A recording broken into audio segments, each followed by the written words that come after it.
color, eye color. Sorry, go ahead. Okay. They try to match hair color, eye color, religious affiliation, ethnicity. Let me see. That's, the main categories.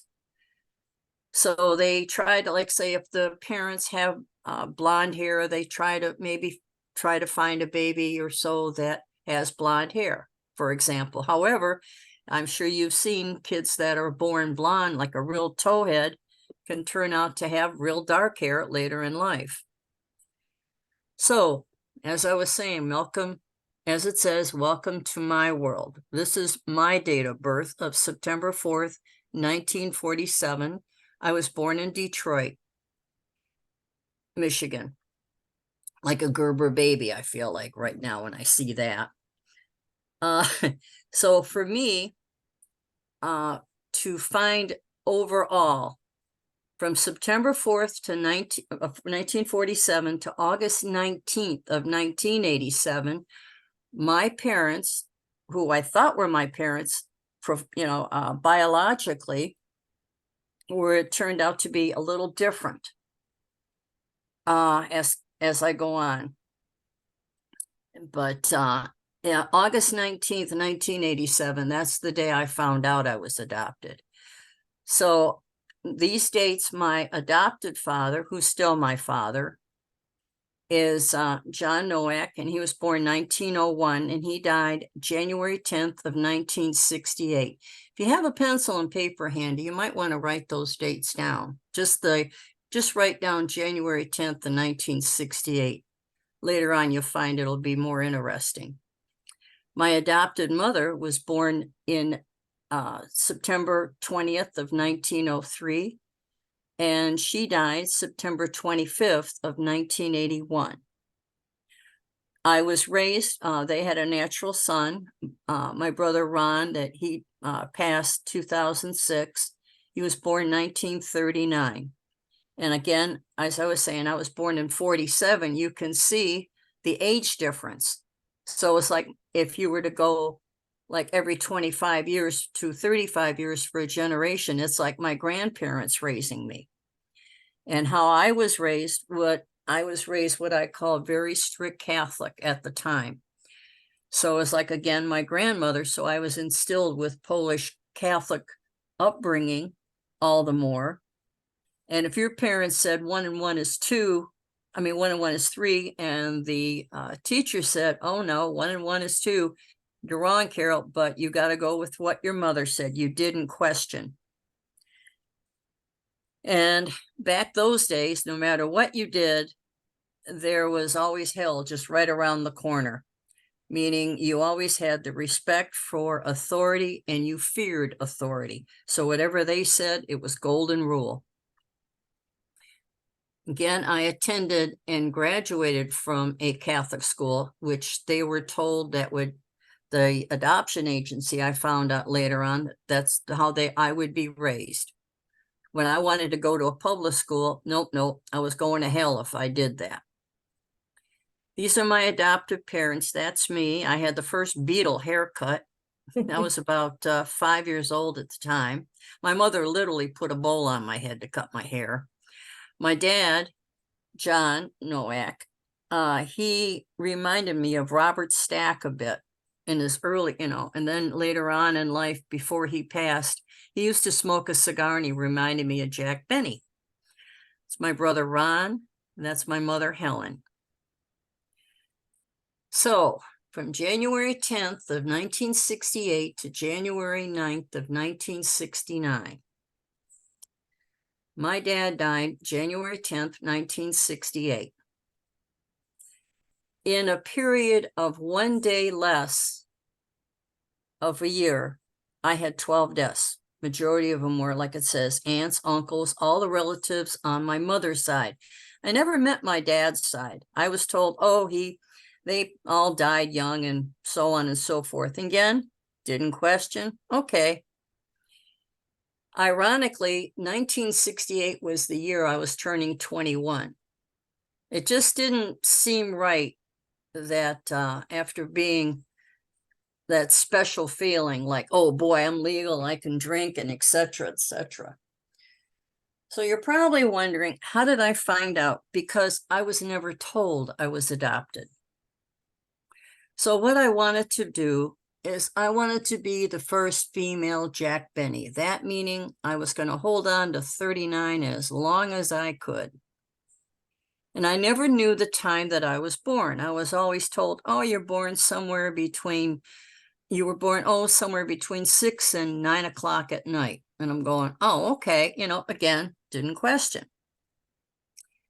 In high school, we did the biology for the blood test.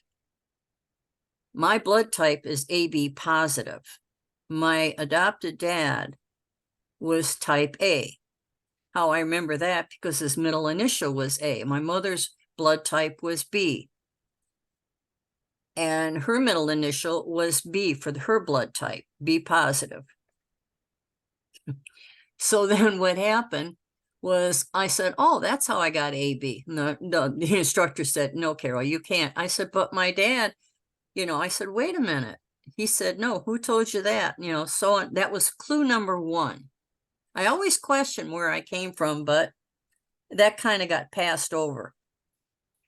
So then when I got home that day from school, I said to Mom, I said, hey, the instructor said, one has to be an A or a B, only one, and the other parent would have to be an O type to have AB blood. Oh, okay. Well, she says, I'm going to call the instructor. But anyhow, that was clue number one. Okay, so then I'm going to go, this is 1987. I go down to the Wayne County clerk downtown, because how I did that, when my dad passed, the death certificates for Wayne County were at the clerk's office downtown. So I went there and they said, oh, it's not there. I said, well, if it's not there, where is it? I know my dad died, and I was born here. So they said, oh, it's at Herman Kiefer. So how do you get it? They gave me directions. So I thought, okay, so I go to Herman Kiefer Hospital. I get the gentleman that gave me directions how to get there. I get the same gentleman at the counter. And I told him I was so proud of myself. I said, see, I made it. It was going through downtown Detroit. I don't know if you're with all the one-way streets. So when he looked it up and he said, are you sure it's here? I said, well, if it's not in Detroit, they told me to come here. I said, well, if it's not here and it's not, where is it? He said, well, you have to write to Lansing. I said, well, how long is that going to take? He said, well, that could take 6 to 8 weeks. And I said, oh, no. Now I need it. Because you hear the old story was how people try to prove that they're alive in front of a judge. And I said, here I am. I'm flesh and blood. What do you mean it's not here? Okay. So I had an old clunker of a car. And I don't know if you ever heard of the product called Gum Out. It said to put it in your gasoline tank and run the engine. Well, I ran it 125 miles all the way to Lansing. So I go to Lansing. I get there 2.5 hours later. And I'm in line. And the gentleman in front of me, we were carrying a conversation on, and I asked him, I said, well, what year were you born? And he said 1947. I says, oh my goodness, that's the same year I was. And he said, yeah, he was born here, but he's got a job in Tennessee and he needed a copy of his birth certificate. I thought, oh, this is great. I get to see, if you get it, can I see what yours looks like right away? He said, sure. And vice versa, we were going to do that. Well, he went ahead of me. And I looked at it and I thought, oh, wow, this is really neat. It's got the name, date, and it had the time of birth and the doctor and the hospital. Oh my gosh, this is great. Because all I had for a birth certificate was a 3x5 size piece of paper that I carried with me. Okay. So then I lost it when my mom passed. So now I figure I wanted the other one because I want to know the time of birth because I was going to do a horoscope. So anyhow, I get to Lansing and he's looking at it and standing in line. And then all of a sudden I get up to the lady that to give me the paperwork. And she gives me the same like 4x6 piece of paper. And I looked at it and I said, this is it. And she says, oh yeah, that's how they did things back then. Well, had I not seen the gentleman in front of me show me his, I never would have suspected anything. Okay.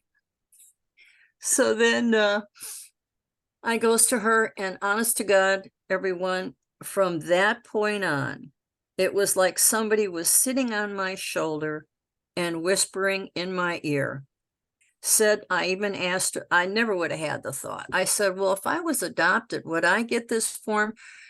This lady was very, very fair complected. She turned red like a lobster. And I looked at her and I said, because they can't tell you anything. And I said, oh, well, thank you. You just answered my question. So I'm driving back home, and I'm thinking, who in the heck can I call? Again, the age difference. I had those 12 deaths in 1 year. So who can I call in the family to find out it's fair? It's correct. My cousin Annette, who was in her mid 70s when I was 39 and a half, I call her up and I said, gee, Annette, hi, I got my 40th birthday coming up. And she said, yeah, I can't believe it's that long. And I said to her, I said, Annette, you've always been honest with me. I said, I need you to be, I need to ask you a question. She said, sure, Carol, go ahead. And I asked her, I said, was I adopted? And I'm sitting on my bed with a yellow princess phone. And she goes, yes, you were. And I said, I remember all of a sudden, it was like somebody had taken a plug on the bottom of my foot and pulled everything drained out of me. And I could hear her saying, are you okay? Are you okay? Are you still there? I said, yeah. All of a sudden, my mind was like a flashback mode of a movie camera. Everything that didn't make sense as I was growing up, all of a sudden, like, was a domino effect. Everything made sense. Like the eye color. Both my parents had real blue eyes. My adopted parents, my brother had blue eyes. My mother had like Elizabeth Taylor, ultra blue. So here I have hazel brown. Okay. But again, same idea.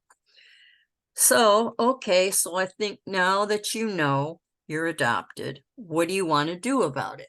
So I go in the bathroom and I look in the mirror and I said, okay, I don't look any different. Why do I feel so different? And then I started literally talking to myself like, okay, what do you want to do about this? Now that you know you're adopted. I'm thinking, okay, I don't know.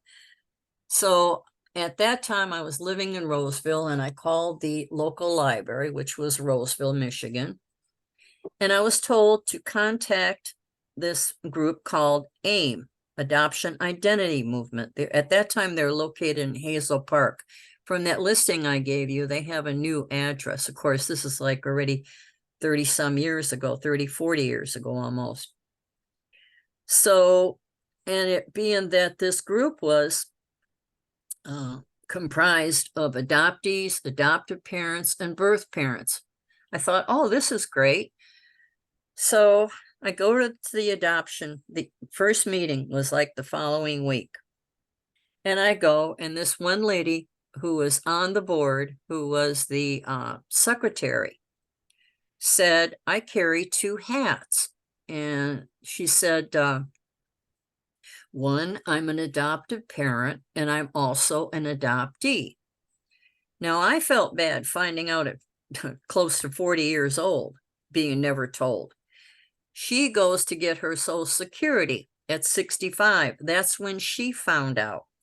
When the gal at the Social Security office said, when, let's say Mrs. Jones, she hands her, which she led to believe that her birth certificate at the time, which was the same size as mine, a little 4x6 piece of paper. Oh, and what tipped me off too on that little 4x6 piece of paper was for adoptees, they have what they call a registration of birth, not a birth certificate. It's a registration, because what they do is when you are adopted, your original birth certificate is sealed. A new birth certificate, per se, is recreated with the adoptive parents' names, taking the place of the birth parents' names.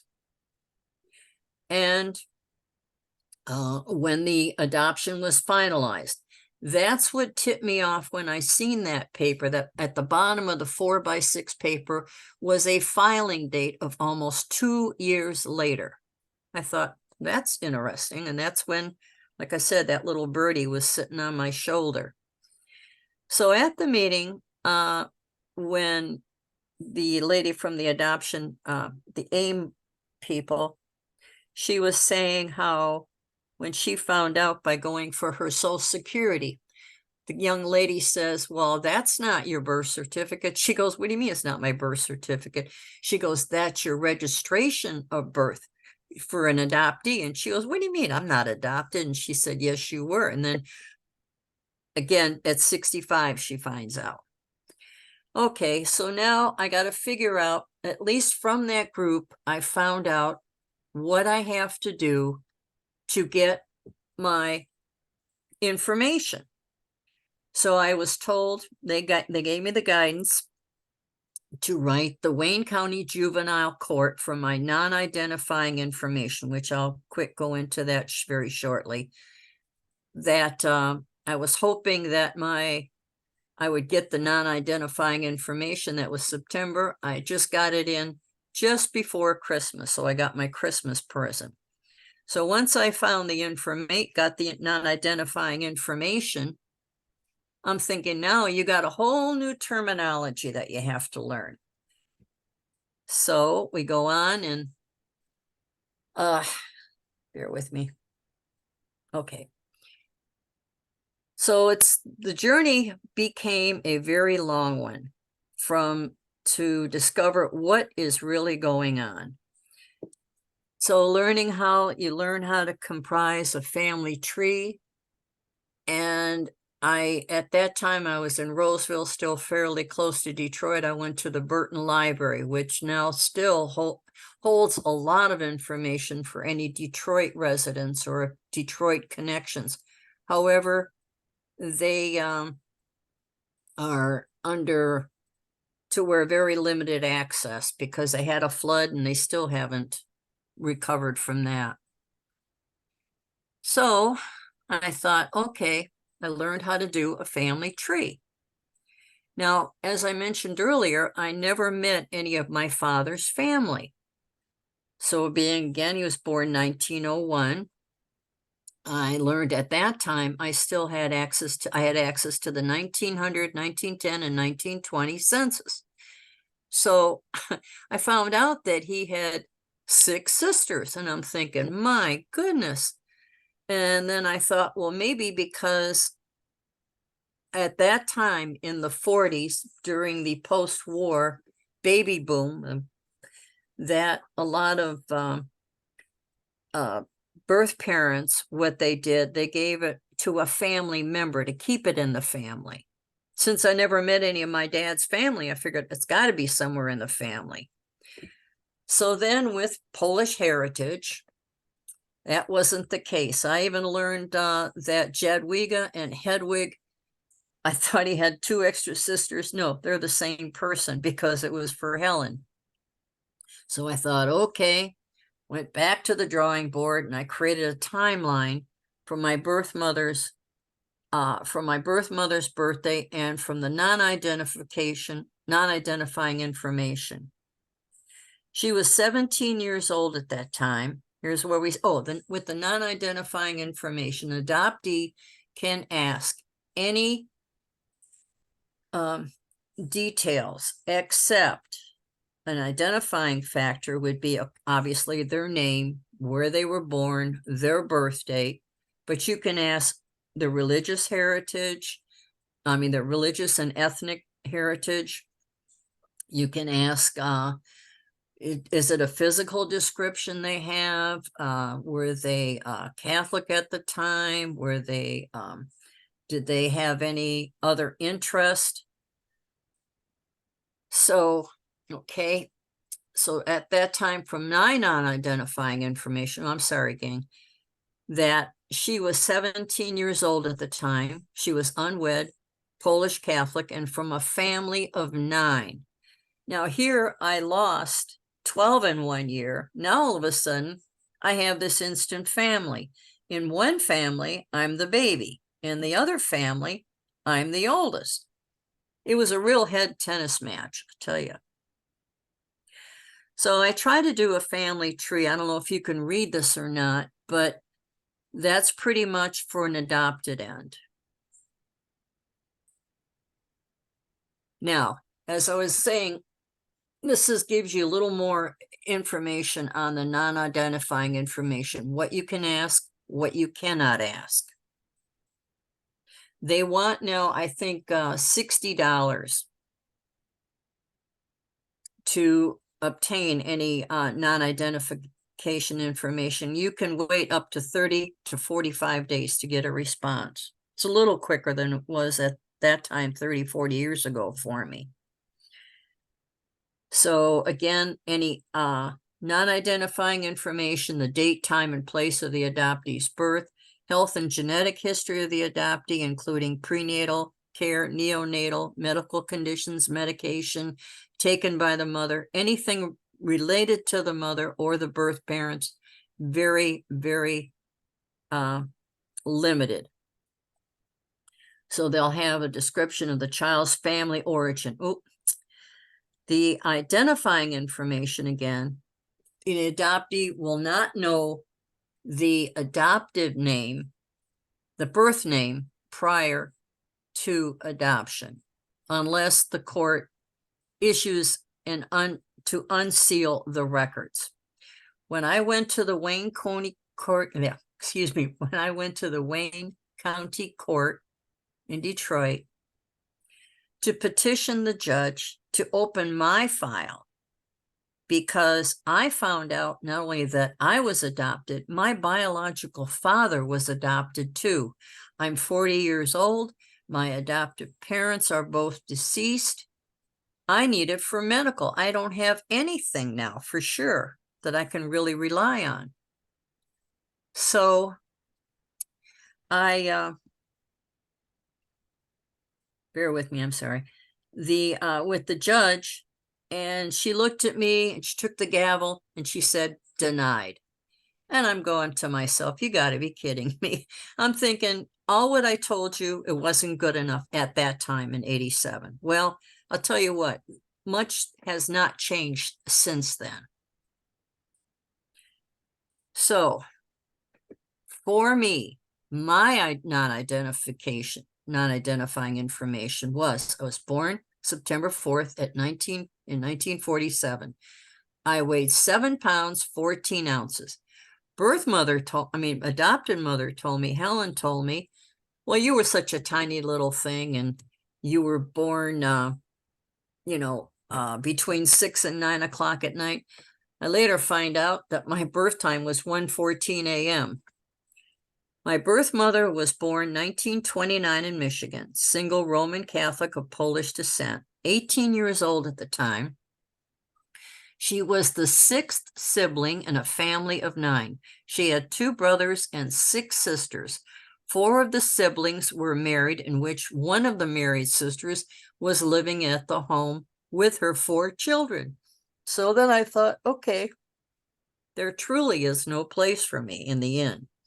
So she had to give me up for adoption. She wanted to keep me. In fact, I was named after one of her sisters who couldn't have any children. And then when her sister was about to sign the papers to adopt me legally, she found out she was pregnant. So that turned out to be a cousin of mine, Nadine, and I told her, I said, boy, can you imagine trying to explain that to people that we're sisters and we're 4 months apart?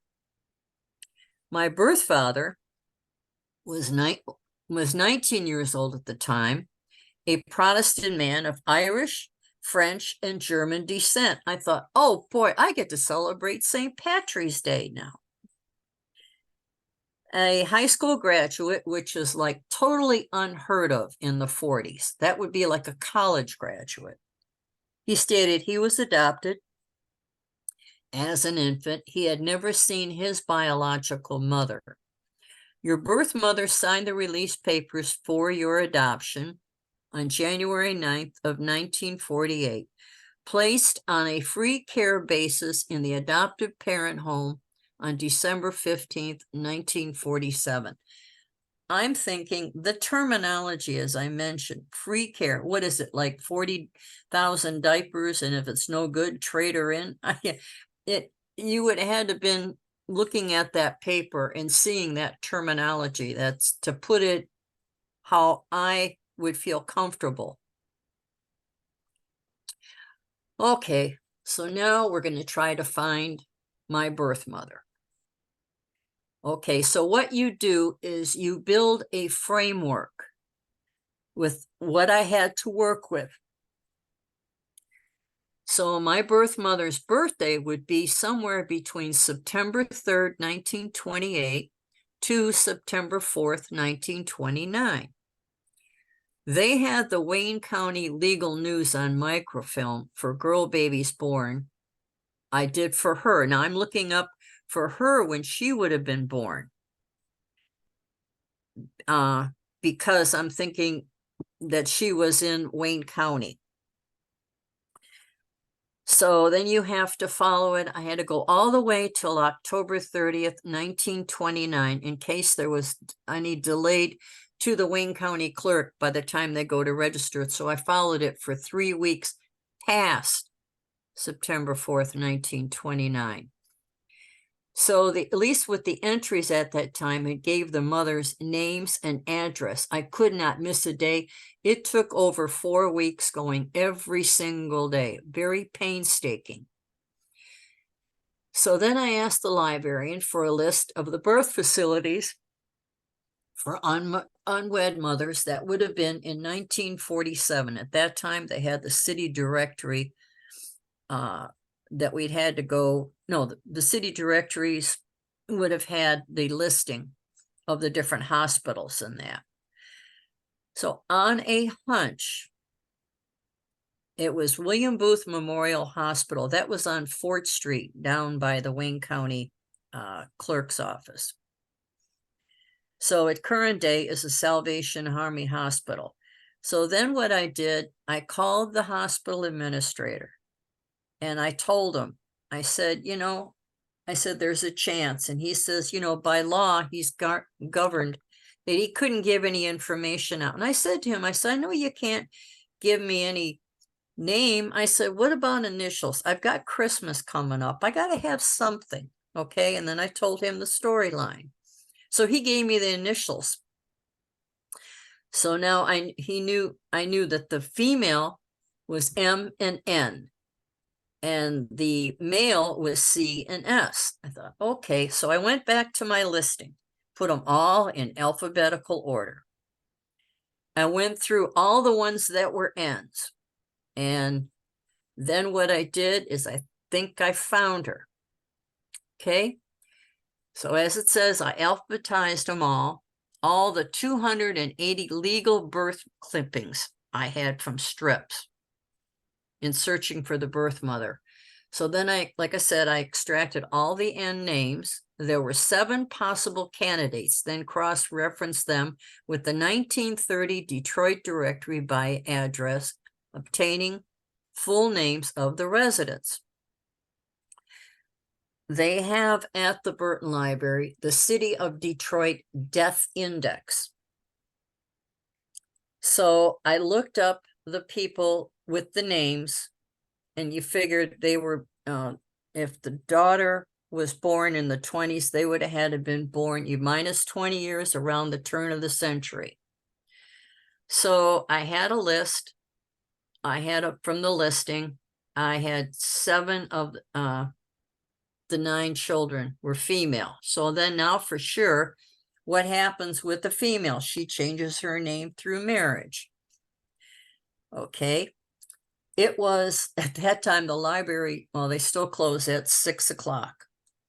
5 minutes to 6, I was on the last one to check. The last one, surname was Nowicki.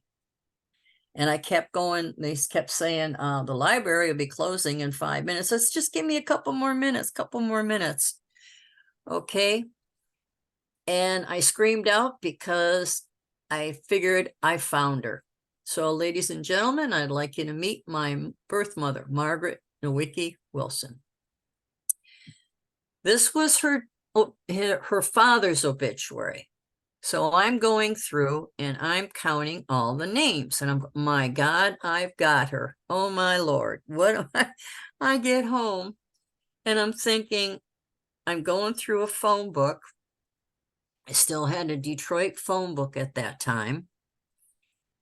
And I looked at trying to find a name that wasn't a common name. So I looked up, I contacted a PACH, PAC. Okay, so I was talking to her with my aunt, Esther, and I said, I've got this old clipping, and I do have Nowickis in my family line, adopted family too. It was really unique, but they're both common names between Nowak and Nowicki. So I said to her, I said, I've got all these names. Can you help me bring me up to date? She said, sure. So I said, yourself, and I got her kids and whatnot. And then I'm going, come on, get down to Margaret Wilson. Right. Get down to Margaret. So then she says, well, we don't talk too much about Margaret. I said, oh yeah, I know everybody's got a black sheep in the family. And she goes kind of like, yeah. I thought, oh dear Lord. So I thought, how do I get a hold of Margaret? She said, Margaret's in California somewhere. They lost contact, but let me give you her niece. That was Nadine. That was my cousin, who her mother would have been my mother had she signed the papers. So now I'm thinking, okay, how do I get a hold of Margaret? So as it says, the PAC. And Nadine, what she did, she sent a letter to the Social Security office. And I met with her at Big Boys. I met with Nadine at Big Boys. And I said, I got to tell you something. And she looked at me, and how familiar I looked to her. She said, have we met before? And I said, no. Then I told her what I experienced. She said, it all makes sense now. So what happens if you want to get a hold of someone that you lose contact and you figure they might be receiving Social Security, or if not, you can send a letter to the Social Security office for to contact them that you want to, like an intermediary. So we sat and we waited. So the waiting period begins. Found out Nadine received a letter in response from the Salvation Army locator service with the California address and phone. I even went to a psychic in 1987, figuring, I've got to find this woman because I'm looking at the timetable. Time is not on my side. So he even said, when I find her, you're going to find her near a large body of water because she will have just moved. Oh, okay. That's good. So then I got the number and I said to Margaret, I said, does the date September 4th, 1947 mean anything to you? She started bursting out in tears. And I said, wait a minute. I says, found her in California, by the way. And she was in Long Beach, California. She just moved from Bakersfield, California.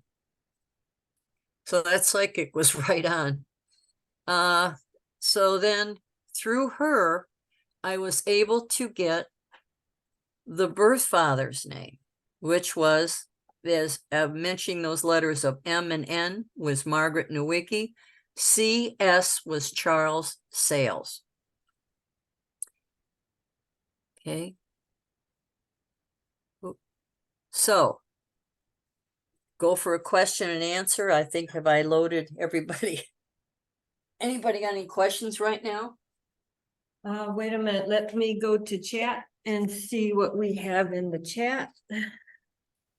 You guys still with me, or did I go too fast? Or I guess I was trying to make up for lost time on that. Okay, Christina wanted to know, did you ever get to meet your mother, birth mother? Yes, I did.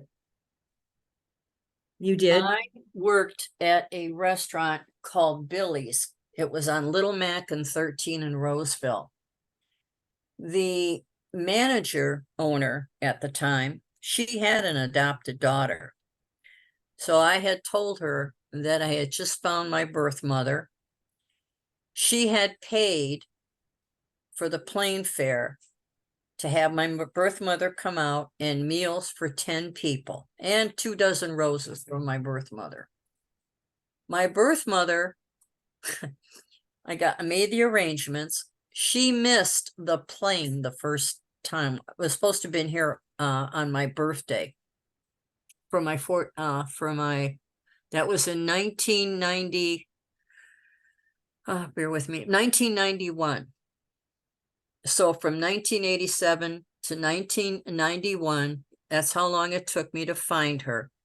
And there was no computers at that time. As you've seen, what I was trying to lay out was just good old gumshoe detective work.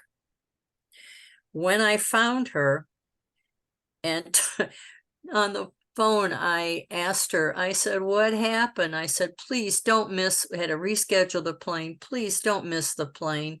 So Nadine was with me. And in the airport, we're standing and people get off the plane. And I said, Nadine, we couldn't have missed her because Nadine knew what she looked like. I don't know what she looks like. And so anyhow, I says, well, maybe she's in the baggage. So anyhow, I started going down to where the baggage was. Nadine was still on the top level. And here comes Margaret up the escalator. I think when I shared with you earlier, when it felt like a plug was pulled from the bottom of my feet, well, that emotion began in the opposite direction and filled me back up from the bottom up. When I looked at her, it was like how strong a DNA connection is. You would not believe. Here we are, all those years, all those miles, and it was like it was yesterday. I knew her for years, and it was just something that bond, it just can't be broken. So yeah, we spent some time together. We laughed, cried, and yeah, that was neat. She's gone now, but I got at least 5 years with her. Well, that's good. Yeah. We have someone in the room here that would like to ask you a question. Sure, Go ahead, please. Kathleen. Yes, my brother in the 60s in high school, his girlfriend got pregnant, and so had a set of twins. They were given up for adoption. He didn't know anything more. Later in he had died, but before he died, one of the girls found him and sent him something to meet him, and then he just didn't do it, and then he had died. I'm having a very hard time trying to find anything where I can open it up. So when I went to probate and that to see, he had to go to court the judge had said, if you admit that these are your babies, then we won't charge you with anything. That's all I know. And my family kept this a secret. Always. I don't know in Flint how to get it because the courthouse didn't have anything. Okay. One thing too, in Lansing, state Michigan, where the vital records are, there is an adoption on that handout. do you see where, let's see, those babies were born what year, please? Again, It would have 60? been in 1960, probably 62. So I don't have an exact date. I'm not sure Okay. when it happened, if he was a junior or not. That's okay. The one thing, the records for Michigan, this is what like part 2 will be, that I'm trying to get the legislation changed. It was, Okay, if you looked, there is what they call the donut hole for us adoptees. okay, That from, you're right in that donut hole, just like I was. okay, From May 25th of 1945, which I found out that was the last day of World War II, mhm, through September 12th, I think it is, of 1980. Those records are sealed. okay, If, prior to that, those records are open. Okay. After that, as of 1980, when that child that was born in 1980 turns 18, they can go up to the state of Michigan in Lansing and say, I want my adoption file. I'm here. They have to pull it right then and there. In between that donut hole area, that they say to you, well, if a denial is not on file, okay, we'll open it. Well, what's the name? I said, well, if I knew that, you're in a catch-22 constantly. That adoption law was originally written in 1939. It's the same law that Governor Cuomo changed. If you look it up for New York, that follows suit to what New York happened. He saw it as this isn't right. It's discrimination. It's blatant discrimination, because back then everything was so hush hush. Now, the way they have the kids now, they put them through school, and well, we might adopt and we might not. Okay. So, or we might get married. But, back then it was like the girl had the baby and she went away on Aunt Susie's farm for a week or a month. Okay. It was everything was under the carpet. Now with DNA, it can't be hidden. But I would like to help you. I'll give you some guidance. Kathy, you want to give her my, email Sure. and then my phone number too. I'd love to, help you out, and, cause, yeah, this is so sad. You have a And phone. I'm so sorry for your brother too, because by rights now, you should be able to get, that information, or you can be on the file that you want to be contacted. Right, right. Thank you. One Oh, other, no, okay, we have I can another make- question. sure. Did you follow up on your birth father's adoption? Oh, yes, I did. That's after this Q&A. I figure I give you guys a little bit of a break, that I wasn't, overwhelming you too much. All right, let's see if there are any Others? questions in chat.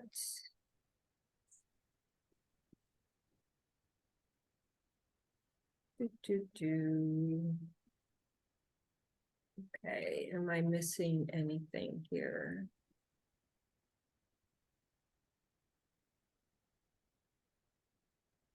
I hope everybody's still stuck in, right?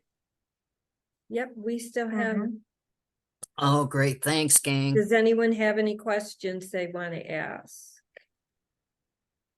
Now, while we're waiting for someone to type, Carol, you had told me that if I have my father-in-law's adopted birth certificate, Mhm. what do I look for on that birth certificate? A registration number?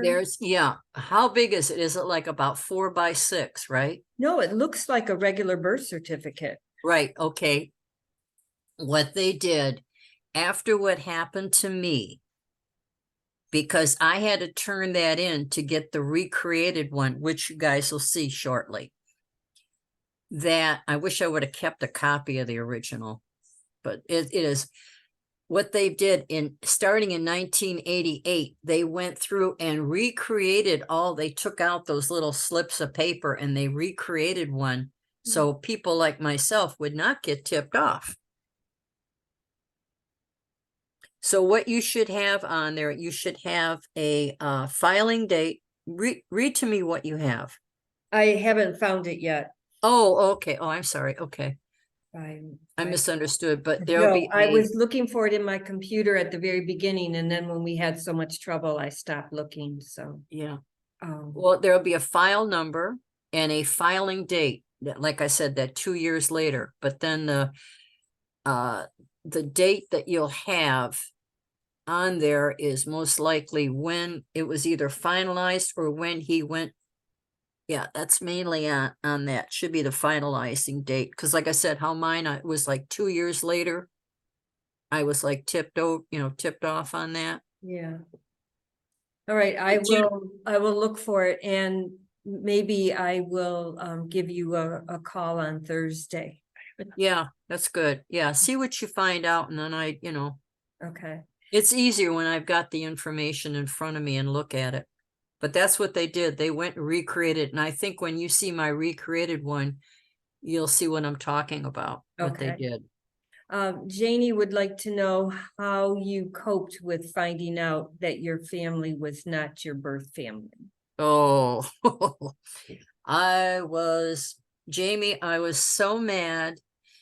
Why is she? Like I said, it was such a rush of emotion that day that I found out, sitting on my bed with the yellow princess phone and hearing somebody that's in Arizona confirm it. Oh, here's the other side of the coin I didn't mention. That my adopted mother had everyone in the family swear on a Bible never to reveal that I was adopted. So here I have the law that says I'm not entitled. Remember I said to you those 12 deaths that I had in that 1 year? Mm-hmm. Those were all the people that could have told me something. They were direct lines like aunts and uncles. A cousin of mine, she was still alive that at the time, and she adopted 2 girls. Did she tell me anything? Nope. So what I did when I found out, I went to the cemetery. And excuse me for saying this, but it was, again, I was so mad at that time. And I spat on her grave. I said, you always taught me, don't lie, don't cheat, don't steal. I said, you lied to me. You never taught, you stole from me because you didn't tell me the truth. And here I made a vow to her that I would never put her in a nursing home. I said the only way that you would have to be put in a nursing home is if I just couldn't handle it. Other than that, I kept my promise. I found out that I was supposed to have been told, Annette from Arizona told me, when you were 12, when you were 14, when you were 18. My dad, my adopted dad, gave my mother till my 21st birthday. If she hadn't told me by then, he was going to tell me. So again, he died January 10th, 1968. I turned 21 when? September 4th, 1968. She went to the grave with it. And that's why and then I even went to a priest because I figured she's dead. I know I'm adopted. I want her, anybody that can tell me anything to be freed from that, the swearing on the Bible, never to reveal. He goes, I can't do that. And I says, yeah, I didn't think so either. And he was an older priest too. So yeah, it hurt. It very well hurt. However, I will say this right now, I'm glad I can get this story out for a variety of reasons.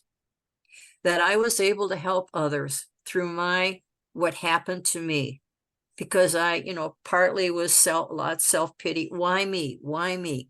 But later on, I found out why.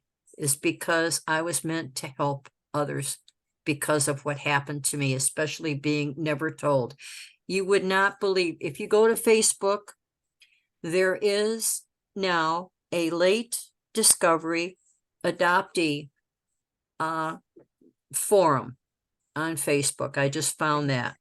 I was hoping maybe somebody, I did post on that. I was hoping somebody could come there tonight. I don't know if anybody is there, if they could, that's in the audience, if they could say in the chat if they did see it. But yeah, it's just so sad. And then the government does not help either. Eventually, again, in part 2, I want to bring it up. I want to get a citizens initiative, and I want to get on the ballot for the 2024 to stop the discriminatory practice of, sealing everything up. There's no, I'm entitled to my right. That's my birthright. But the government says no. So we'll see. How many bio siblings do you have? How many, which the birth on the birth end? Adrian. Pardon? Adrian is the one who asked this question, so I was wondering if she could unmute herself and ask. Yeah, I'm could a- you? Biological siblings that your birth parents had, Okay. as opposed to, you had a brother that your adoptive parents had. Wondering Yeah, if that your was- birth mother. The brother that I had, that was their natural. But what about your birth mother? Did she My have other birth children? mother, yeah, my birth mother, okay, I was the oldest. And then she had 3 sons. She was married. And he deserted her. And I found out that he remarried from his death certificate. He remarried and never got a divorce. So when I found that out, it was a little bit too late that I could have gotten her maybe something financially, So I had on the birth mother end, and then I lost 2 of the brothers.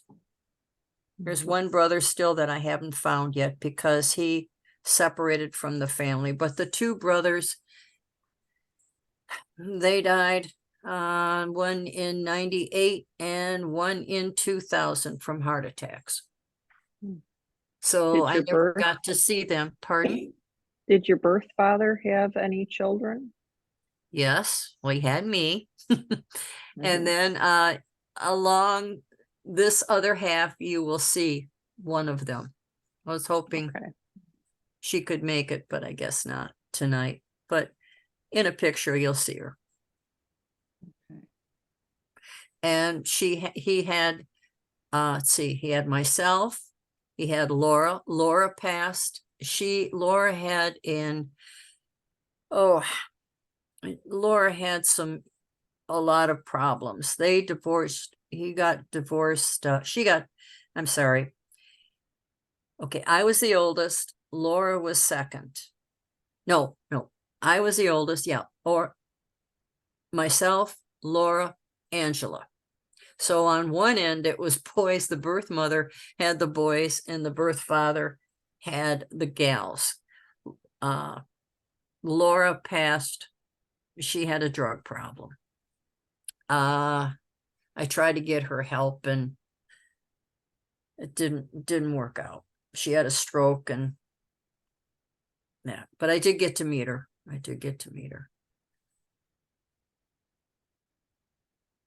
Hello, anybody else? Yeah, we're here.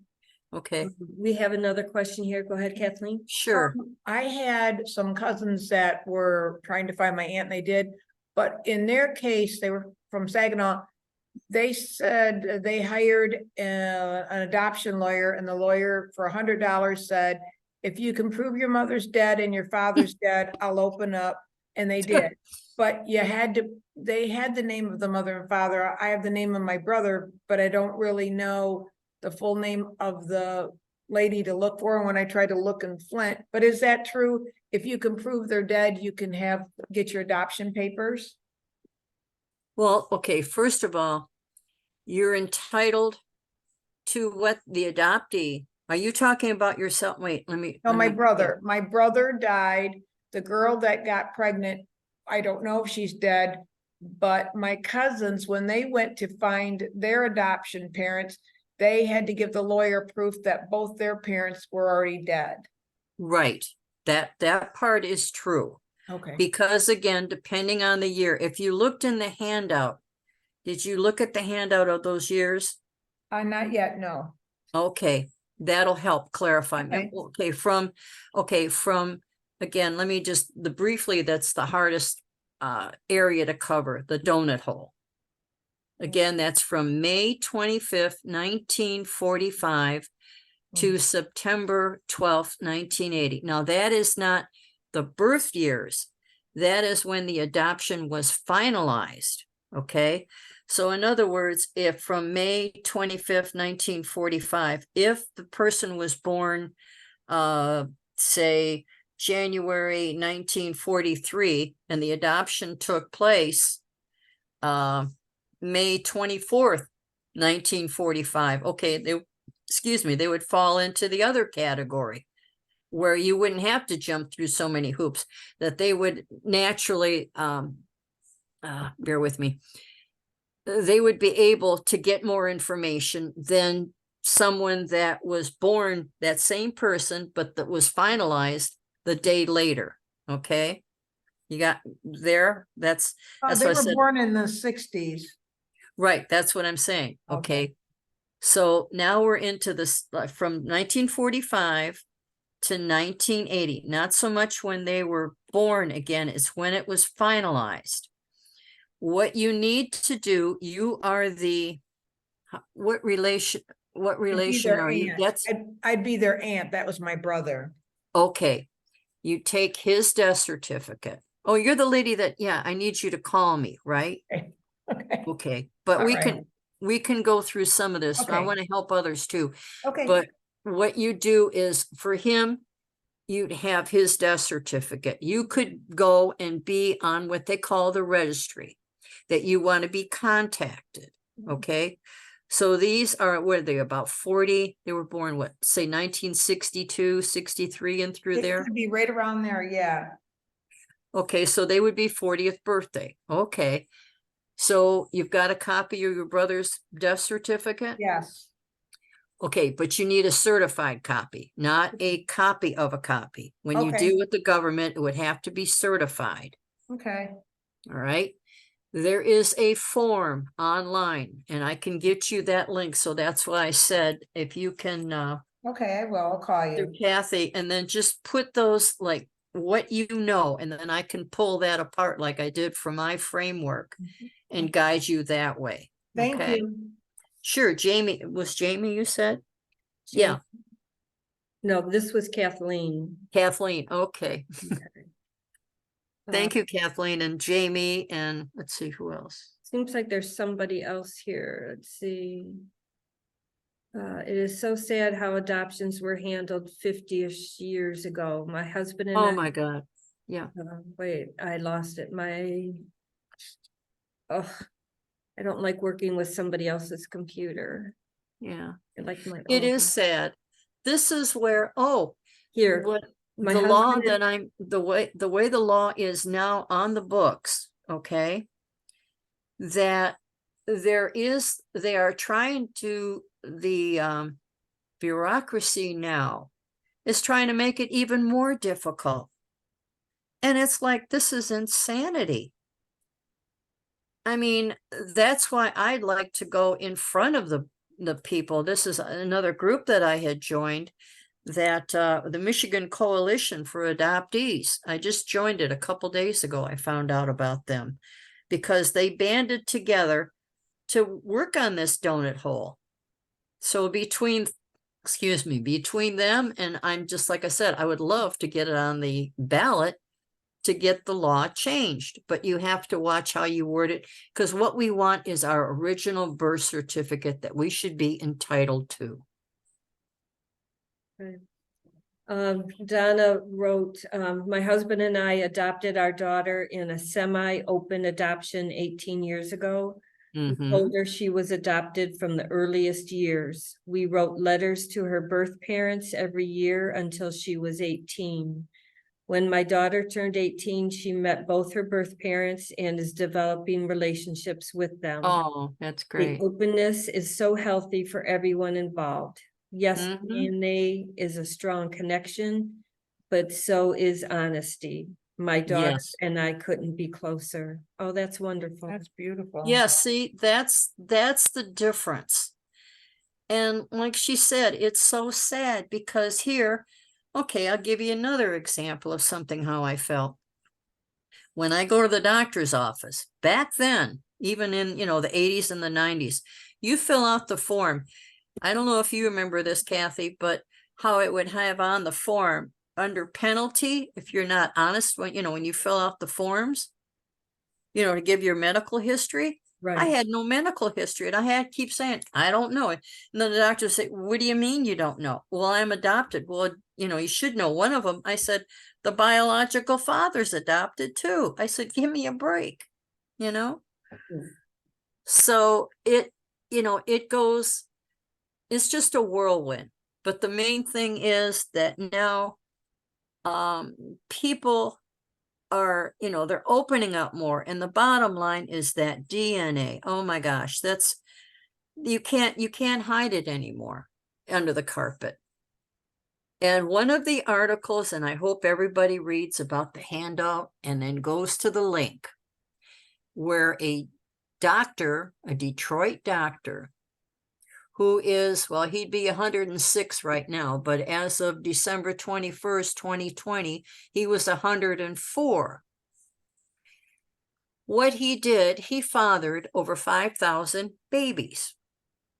And how he did that was through artificial insemination. He did it for 40 years plus. What he did also, he would tell the woman that it was his sperm, and some of the women he didn't. Now, I have some medical background that when I went through nursing school, that you do no harm. And how he came to light was this first lady. She went to have her DNA done and she comes up with over 1,000 half brothers and sisters. She sends it back to Ancestry. She said, no, this ain't right. They sent it back. She got the same results. She sent it again, same results. Well, it turns out, yeah, that's what it was. So please, in that handout, you'd really like to look at the story. And what made me kind of squeamish, let's say, was that how they were hugging this man who's sitting in a wheelchair at 104. It was sacrilegious to me, but okay. Okay. Now, will they give non-identifying information to the surviving ancestors? Like my husband's father is deceased. Can we still Yes. apply for Yes. non-identifying? Yes. Now, what happens, I was mentioning earlier, because when he was born at that time, you said in the 1920s, that information will somewhat be there, but it will not go into full detail, like the ethnicity. Okay. Okay, it would say probably back then it would have where they were born. They might not have the time of birth because back then it was midwives. All right. Okay, but there is a possibility, that that they could still put down the time of birth, for example. They may or may not have the birth father's name. When you, the other thing too with an adoptee, here's a clue, that when you are born on the original birth certificate, if it's an unwed mother, it would automatically take the mother's maiden name because she's unwed. So if you're looking for someone, then again, what happens with the woman when down the road, if she does get married, it gets it harder to find. So that's the one thing where that my maiden name came from. What I was originally named, I should say. I'm sorry. It gets so confusing on this end sometimes. Now, my husband's father was a late adoptee also, finding out. Okay. He found out as he was going to get married. Mm-hmm. His adoptive father would always go with him to different places to hand in his birth certificate, so the child never saw the birth certificate. Mm-hmm. So when he went to get married, the priest felt that the child and the future wife should know. So Mhm. he did tell the gentleman and the woman that that he was adopted. And he didn't handle it well. Mhm. In fact, he ended up becoming an alcoholic. Mhm. And they did get married, but they were probably only married about 10 years. So it's wonderful how you handled the situation, as far as you were eventually able to accept it and Mhm. make good from it. Mhm. So I admire you for doing that. Thank you. It as you know, it's a hard thing for the adopted children. Once they've been raised for so long, they begin Mhm. to doubt the love that they thought was real. So, Well, that and the trust, if you don't Right. have trust, you don't have anything. right. The other thing too, I'm glad you brought up about the Catholic, because remember I was saying about Catholic, I even went to my old parish and I had them look up my baptismal record. And the secretary said, "Are you sure you were adopted?" And I said, "Yes, I was." And, I told her, because I'm thinking the Catholic, the Catholic Church was very meticulous. If it was an out of wedlock birth, they would say illegitimate, even if you went back to the 1800s. Okay. If it would say illegitimate. So, I had her look it up, and she says, "Well, that's odd." She goes, "Father Hogan was, she said, I says, "I can tell you right now, I have some that I'm looking at right now in the year that you were born and whatnot. My classmates. Now, my classmates, I came from a eighth grade class of 160 of us, which was unheard of. But she said there were quite a few that are adopted, and they had the birth name on there and the birth parents. Okay. So then I'm thinking, wait a minute. She said, "I remember my mother always would say," Helen, that is my adopted mother. See, that's what I'm saying. It's the tennis match. That, oh, we gave so much to the church and everything. Okay. She makes sure she covered her tracks there.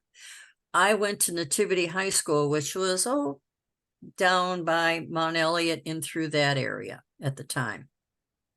Well, my mother worked at Crowley's downtown.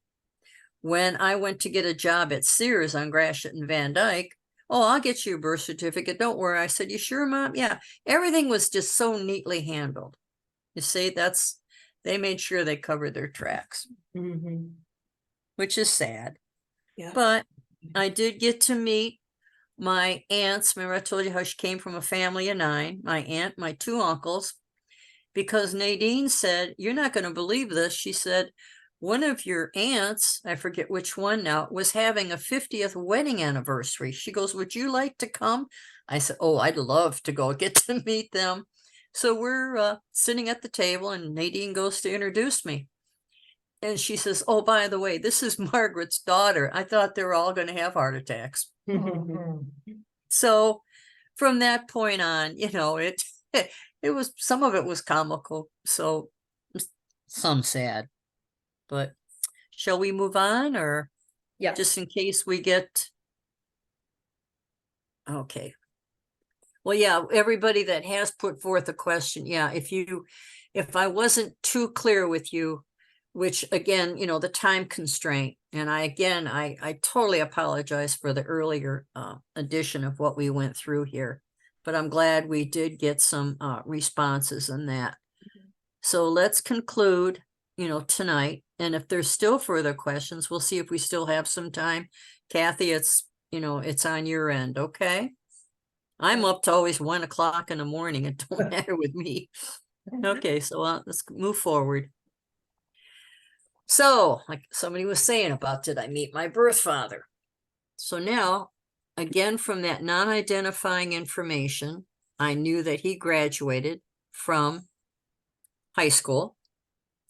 I figure, okay, he was born in 1927, so you add 18 years.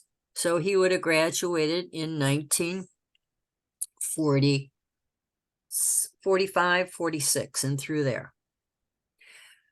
Margaret is my birth mother, is the one that told me about how, she had his name and his adopted mother's name. She knew that. So when I found the death notice for his adopted father that I had from there, it says Laura had one grandchild, Laura Sales. I'm going, wow, I got a half sister, and I've always wanted a sister.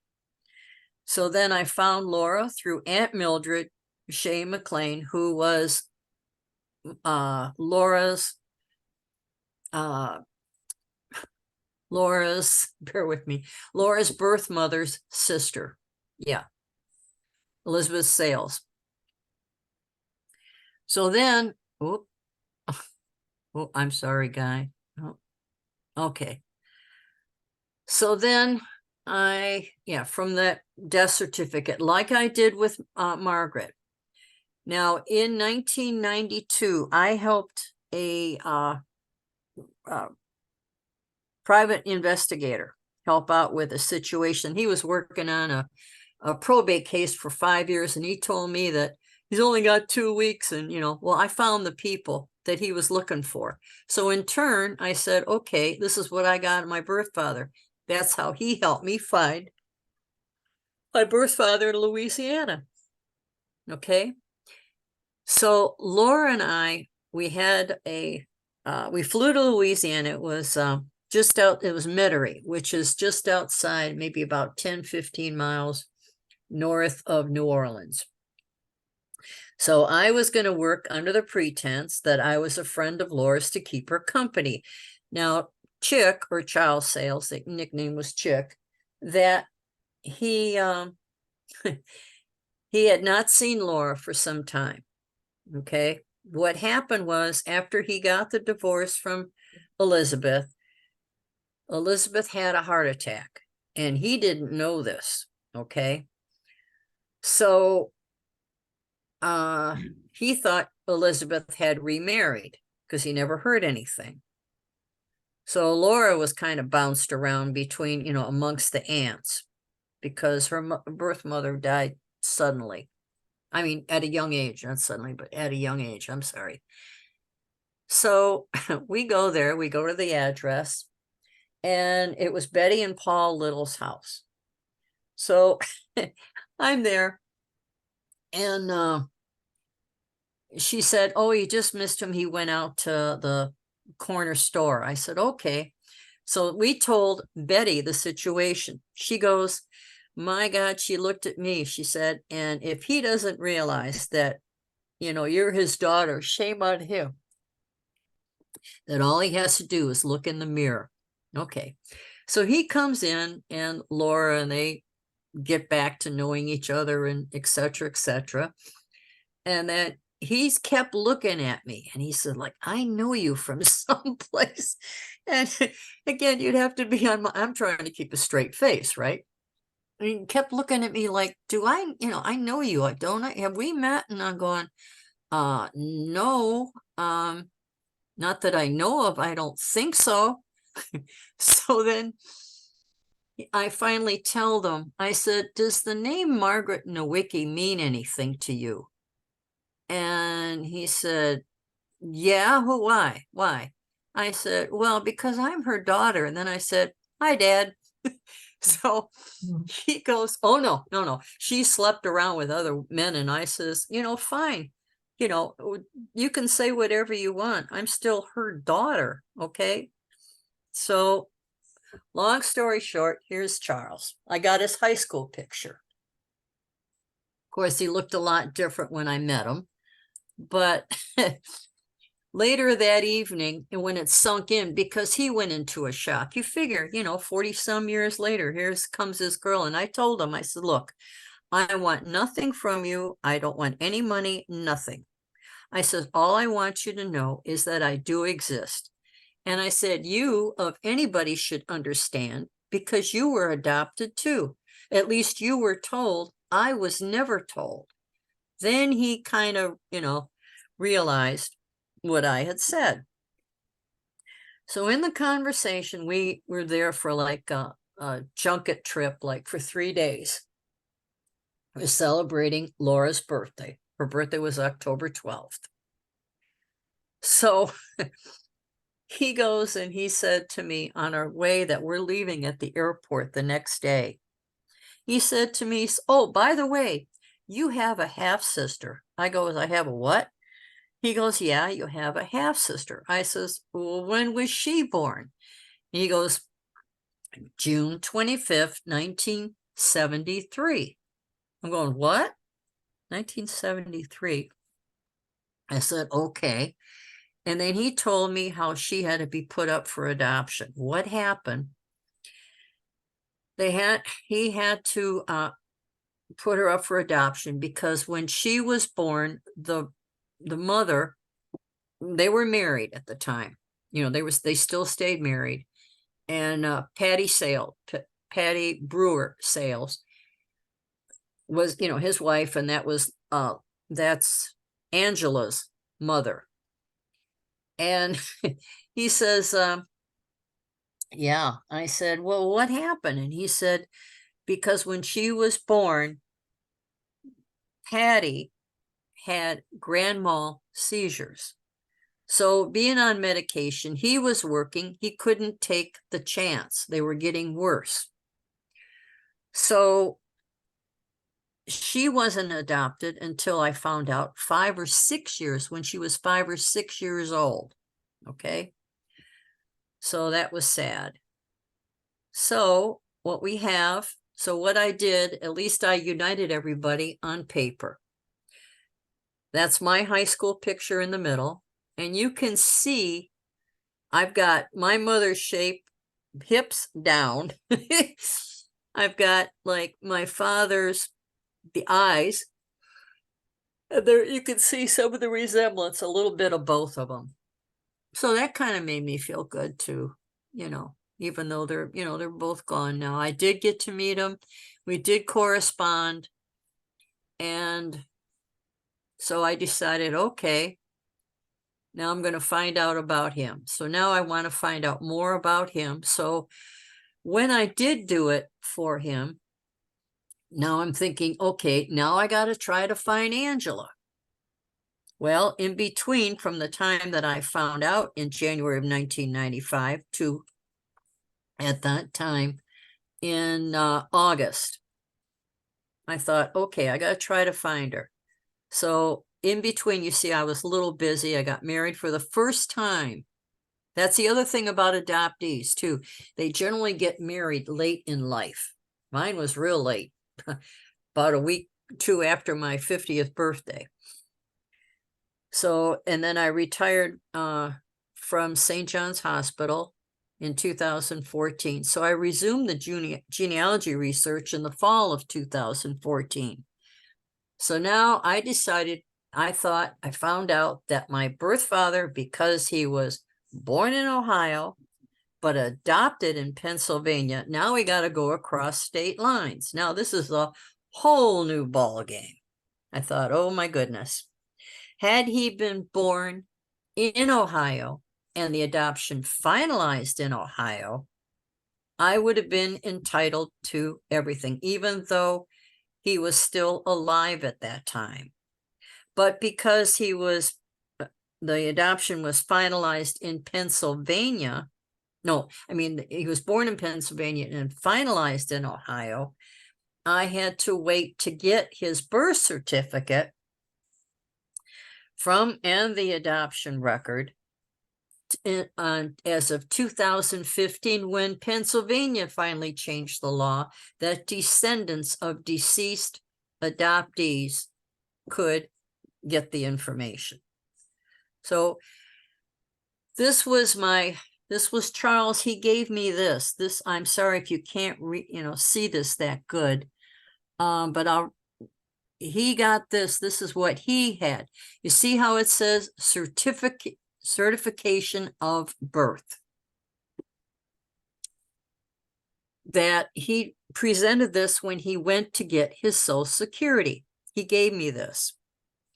So then when I had that copy, I had to show, I got his death certificate again because it was Pennsylvania, being he was born in Pennsylvania. Oh, this is cute. Okay. So what I did too, in all that newspaper research, I decided to look up, remember I was saying how I went there for my horoscope. I thought, I'm going to see what my horoscope said at that time that I was born. I got to read this to you. If September 4th is your birthday, you are dynamic, creative, stubborn, and innovator, and an individual arouses both envy and admiration. Well, we'll let that, I appreciate that comment. Well, I'm kind of embarrassed by that, but you were on your own early. You were on your own early. Were separated actually or psychologically from one or both parents. I thought, isn't that interesting? So I kept that. That was really something for me. I thought, wow. Now, it took until that I got it May 27th of 2015. This is, again, his certification of birth. I still can't get the original birth certificate, but at least the certification of birth had, even though his biological parents were not married, as were not mine at the time. Okay, mentioned that my birth mother was Catholic, my birth father was Protestant. Back then, she's gone to hell 10 times over, according to the Catholic religion. What happens with the birth father, his biological mother was Protestant.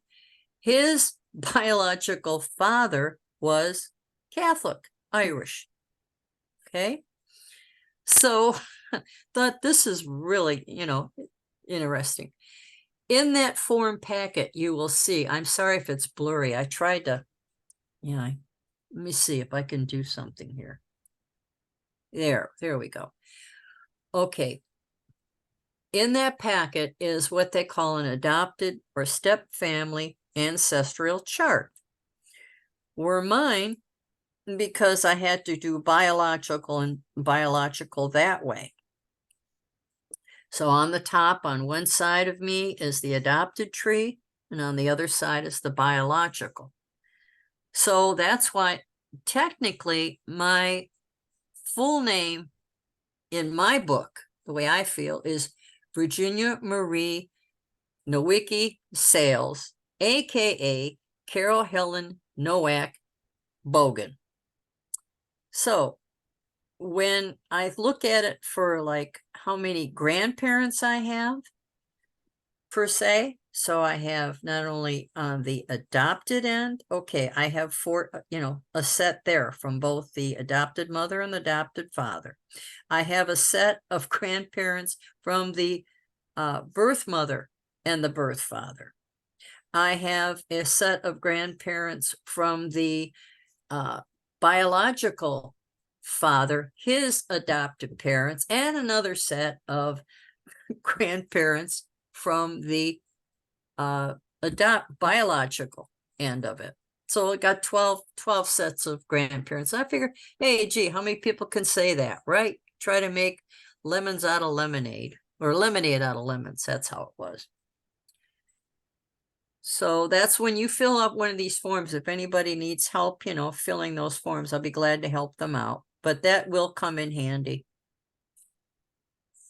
So my DNA results, when I got the DNA results a week before I got his birth certificate.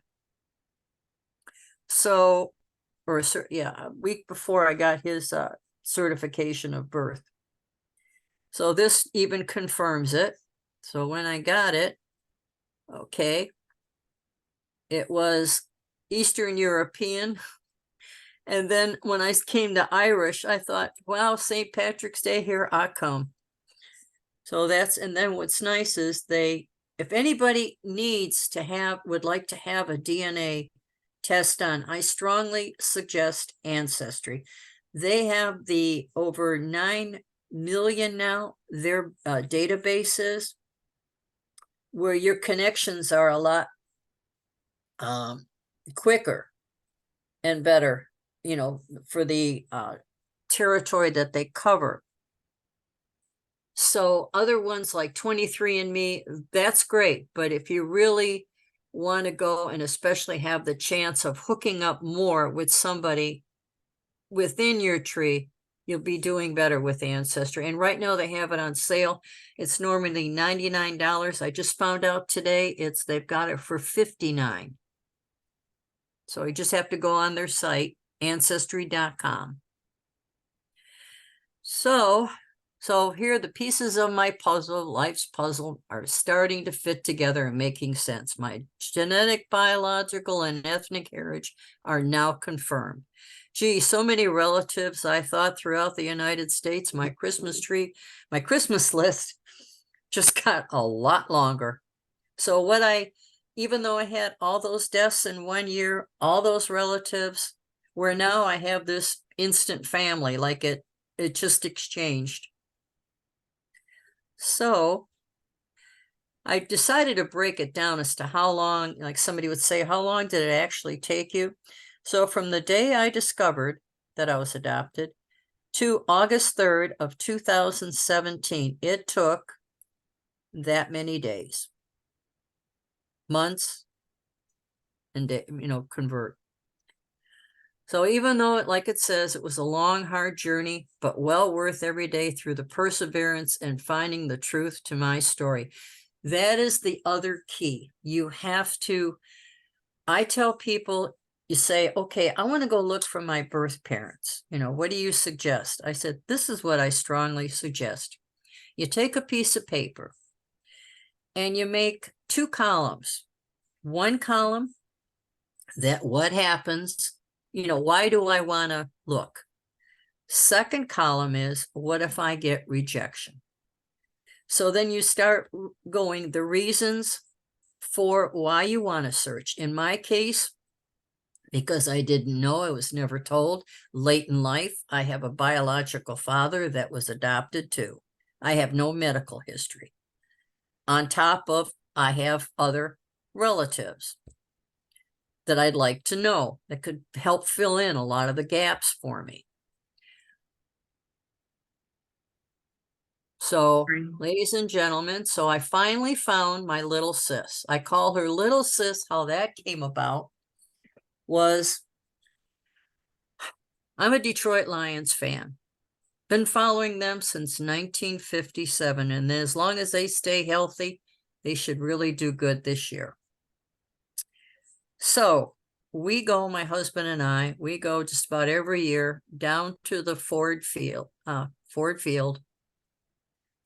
and to get the autographs and that. That year in 2017, you had to be there at 9 o'clock. So I live in Marysville, down to Detroit. That takes about a good 2.5 hour drive. So I had to get to bed around 6. So I'm laying in bed And like a little birdie again said, check your email. And I jump up and hey man, I'm hearing stuff, right? So then I thought, my husband goes, what the heck's wrong with you? I said, oh, nothing, nothing. I says, don't worry about it. I'm going back. So I get in that real comfortable position. And then I heard again, check your email. I said, all right, all right. I jump up and I thought, oh my, he goes, what in the, what is wrong with you? I said, don't worry. I just got to do something. I'll be right back. Okay. I go in and check my email. Remember I told you said her name was Angela? She said, hi, my name is Angela. Ancestry.com says we are a very close match. I was born June 25th, 1973. I thought, oh my God, it's 10:30 at night. I got to get some sleep. I'll be cranky. I got to see the lines. I want to talk to her. She left her phone number. So needless to say, I couldn't wait to get back from the Ford Field to talk to her. We talked for 5.5 hours. So as I had the picture of my birth mother, and I was in the middle with my birth father, I'd like you to meet my little sis. I call her little sis, even though she's 5'7". She's still my little sis. I'm big sis. And here she comes right there. That's Angela. That was taken when she was here. I mean, when she was here in 2017. So, yeah, she's a little stinker. I was hoping she could make it tonight, but I guess not, but that's okay. So the bottom line is the process of adoption and assisting an infant or child in foster care toward a permanent home and family is generally an overall success story. Adoption from May 28th, 1945, there you go, September 12th, 1980, did serve as an outlet mainly for unwed mothers suffering under the social stigma of illegitimacy. The importance of advising the child at an early age that he or she was adopted should not ever be minimized. The adopted parents should not feel threatened that the child may hate them or run away. That's what a lot would come through. You don't want to do that to them. You're going to hurt them and stuff like that. So a lot of adoptees, what they do, they wait till the adoptive parents are deceased. In my case, yes, they were deceased, but I wanted to be the first. I never had the birth certificate. I was going to hold on to 39 as long as I could. So, yeah. So when they have the need or desire to find their true heritage, openness leads to honesty and trust for everyone involved in the, oh boy, sorry about the typo, Adoption Triad. Ironically, my high school motto was, the truth shall set you free. So I want to thank you, Kathy, and everyone that attended today for letting me share everything with you. And there's still more in part 2 that I'm going to go through the adoption law. We're going to take it apart. And if anyone, hopefully with this one, Kathy, that they can like in the chat, but what I would need is some of their information, what they would want. If they have non-identifying information or they need to get non-identifying information, that'll help out. If I get that information ahead of time, that I can present that. Okay. How, to go about. Okay. All right. Sounds good. I just want one thing to share from Irene, and then Sure. we'll say good night to all. Yeah. Let's see if I can find it, Irene. Sorry. Irene says, I have relatives from, is that Presque? Presque. Oh, uh-oh. And Hold on. Go ahead. Go And the ahead. last name is Nowicki. My God. That's where Um, they came from. Oh my God. Oh my God. Oh my God. And then say, can you send me the tree that you displayed on screen? I Mhm. misunderstood, Irene, when I told you that that tree was in the handout. So Irene, you're asking for the tree she had up on the screen. Okay. Irene, we're related. And then there's a Nowak, Oh my God. Is Irene still there? they've owned it forever. I don't know if Irene is still here. Oh my gosh. Oh my gosh. Okay. My birth mother's parents, they came from Presque Island. All the Nowickis did. And that's. We're all related. What they did, Yeah. my birth mother, her parents came when they moved to Detroit for the automotive industry. What they did, because they Oh, found Irene is there. oh, Irene. Okay. Instead of good night, Irene. Hold on, Irene.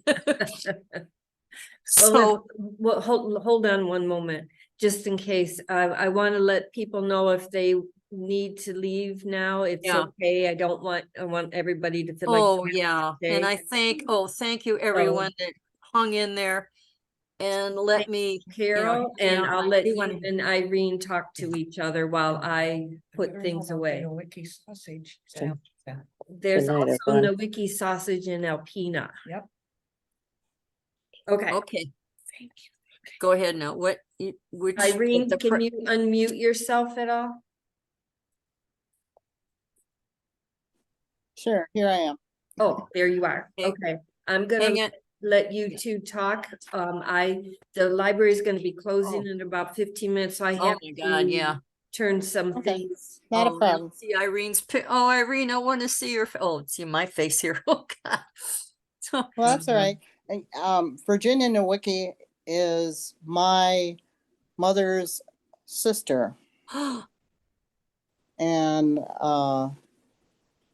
you have probably, let's see, at the last reunion we had on that side of the family, we have over 400 cousins. oh no. Um, we Oh, have a this real is good turnout exciting. when we have a reunion. They had the reunion up there. I can send you information. I'm very curious with what you had on the screen with the Nowicki name Right. to make sure where I connect to for you for information. Oh yeah. And then I can, there was other names that you mentioned that are also related, I believe on the other side of Bach. my family, Yeah. you know, I'm originally from Posen, so, they're all big families up there. Mm-hmm. You know, but yeah, Oh small my world. goodness. Oh my goodness. Do they ever, okay, now where are you located right now? South line, yeah, South line. Oh, you're in South Line. Okay, well, you're not, and I'm in Marysville. You know where Port Huron is, right? Oh yeah, yeah. Okay. Oh my goodness, boy, you know, oh, this is amazing. Yeah, see, what I'm gonna do is I can give you, give me your email, and then what I can do is email you that you can look at my tree, okay? Okay, sure. That would be a lot easier. I've got quite a bit already. I've got pictures of, Well, I have even going way far back when that whole thing started, as far as I can't remember just offhand as far as how far back that they went, but it was pretty amazing. Like I said, mhm, you know, I'm talking first cousins in the Mhm. 400s, you know. Uh, you know, it's a huge family. Most of them had 10 and 12 kids. mhm, You mhm. know, unfortunately, I'm going to have like cataract surgery over this week and the next 2 weeks. So maybe a little slow getting back to you with the information. But like I Oh, said, there's, you know, I can, if you want to include your mailing address, I can try and copy some of the photos that you oh would find on gosh. Oh, this, Kathy, this is something. Oh my Lord. I have been trying to hook up with, I want to take a ride up there. Well, Yeah. Virginia's husband passed away a while back. She is Mhm. still living in the original house, which is next to her brother's house. Almost kitty corner from St. Casimir's Church. Huh. The main area there, but I can give you, Okay, um, let me do this. Okay, mhm, yeah, because she's got it. We got to get going here. Irene, okay, give me your email, please. it's N as in Nancy, Mm-hmm. H as in Henry, Okay. and the word craft, CRAFT, at AOL.com. Do you do crafting? I do. Oh my God. We have got to, what is your phone number, please? I'll give you my landline. It's 248-437-0203. If nobody answers, go ahead and leave a message and I'll call you back. Okay, and then mine is Carol Bogan. Hang on.